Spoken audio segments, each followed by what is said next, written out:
Сиздин жакшы ошо апаңызга сооп десеңиз, аялы менен урушпашыңыз керек, балдарыңыз менен чаң салбашыңыз керек. Кыжалатчыдан чыгышың керек. Ошол себептен машалла дайым такайлы өлгөн адамдардын жашоосу менен жашабайсыңар. Тирүү кезге мисалы азыр туура жашагыла. Азыр Кудай Таала жай өмүр берет да, ошону туура жашаш керек. Туура колдонуш керек. Убактыңды туура колдон, Кудай берген акчаңды туура колдон, ден соолугуңду туура колдон, аялыңды туура колдон, күйөөңдү туура колдон, балдарыңды туура колдон, досторду туура колдон. Машалла жаша. Жакшынакай жаша, жөн эле жашай бербе. Сонун жаша, субханалла. Аракет кылып, жакшынакай үй салам деп ниет кылып, жакшы машина алам деп, жер жүзүн кыдырам деп, ажыга барам деп, ушундай бир намазың менен, диниң менен жаша. Мына ошон үчүн берилген бул дүйнөчү. Чудасызбы? Силерди ким 60ка чыкканда өзөнү казып алып кирип кетип атат. Андай адамдар түгөнгөн уже бүттү, Накшибанди менен бүттү.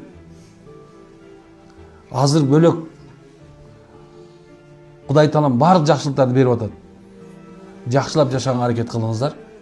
Ар бир минут өз бирине бир баалуу, аны аябай керектүү, кандай десем, рахат ала турган убакыт. Мындай баардыгына эле берилбейт. Чудасызбы? Мен ушуну түшүндүрөйүн деп түшүндүрө албай коюм да. Кээ эле мен урушат жүрөт, сен дүйнөгө тарып кылат. Ай мен дүйнөгө тарып кылган жокмун. Мусулман кайф алып жашасын деп атам бул дүйнөдө.